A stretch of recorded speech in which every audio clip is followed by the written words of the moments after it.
Teaching Jazz, Creating Community, told by Leslie R. Crutchfield, adapted from Democracy Participation with Style in Who Cares magazine.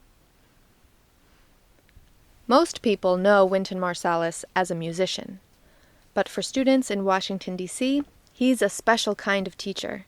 When he's not touring the country, he spends much of his time teaching jazz to kids, but he doesn't just show them how to play a few notes. Instead, he uses jazz to teach them about life. Roberto Perez has always admired Marsalis as a great trumpet player. Roberto's been studying the instrument himself for the past 8 years, and he thinks Winston is the best. One day, Roberto's music teacher at Washington's Duke Ellington School of Arts surprised him by taking him to the local NPR station to meet his hero. The next day, Wynton gave him a free trumpet lesson. Wynton's honest critiques, not to mention 2 hours of concentrated attention and shared love of music, gave Roberto the encouragement he needed to do his best. 5 months later, they had another lesson over the phone. "We talked for 3 hours, Roberto says.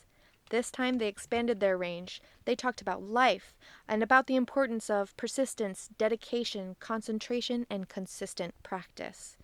Through this conversation, Roberto discovered that his favorite trumpet player was also a real person. He's very giving, always making time for you, he says. Over the past decade, Wynton has visited more than 1,000 schools and mentored several students like Roberto.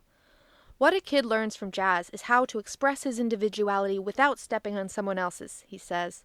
Wynton teaches them 2 main ideas. The first thing I tell them is, play anything you want as long as it sounds like you. It's important to develop yourself and your own vision. It's about finding purpose in life, he says. Kids need to learn to walk their own path.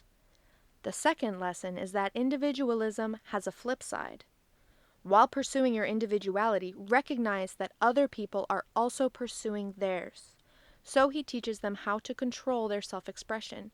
Don't just blurt something out, adapt it to what the other guy is doing. Take your freedom and put it into the service of somebody else's, he tells the kids. Being a good neighbor, that's what jazz is all about. As a young child, Wynton learned some pretty tough lessons about being a good neighbor. He was born in New Orleans in 1961, the second of 6 sons. He remembers people calling him the N-word and being forced to integrate into hostile white schools. He was shocked to discover that the better a black student did, the more he was attacked.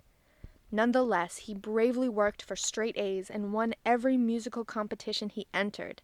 At 17, he was admitted to New York's elite Juilliard School, one of the youngest musicians ever to enter.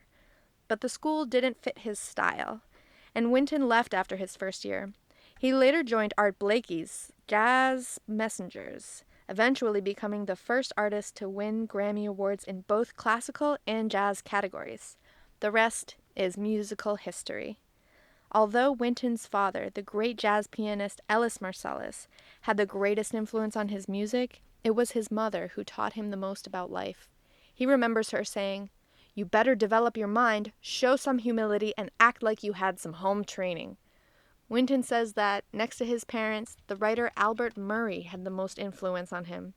Murray said, "To hell with whining," Wynton explains. "Humanity doesn't move forward by complaining about the fact that life is hard. You can't discard the whole apple because one section is rotten."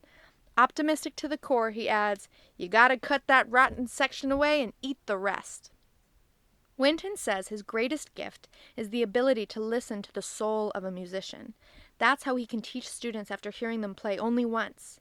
When they play and I hear their sound, I can tell what kind of grades they make in school and what kind of habits they have. I can just hear it in their sound. I know what they're saying. Sometimes they're saying, "help." Wynton reaches out to them with more than a helping hand. Through jazz, he shows them a richer, fuller life. Roberto is now a junior at Howard University and still playing his trumpet. Whenever Wynton comes to town, Roberto goes to see him perform. It's been 2 years since they first met, and Wynton still gives him direction and advice about the jazz world and the world in general. "Wynton is the best teacher I've ever had," says Roberto. "He taught me, if you love what you do, you'll always succeed. By example, he's also shown Roberto how to work for that success. Roberto says if he wants something, he'll do whatever it takes to accomplish his goal. To help bring music into the lives of children, support music events in your community. Attend concerts given as fundraisers for school music programs or scholarships. Invite people in your community to donate old musical instruments to schools. Call Rotary clubs to learn how to donate instruments to developing countries. To learn more about Wynton Marsalis and his Jazz for Young People program, visit www.jazz@lincolncenter.org/jazz/arti/lcjo/marsalis.html.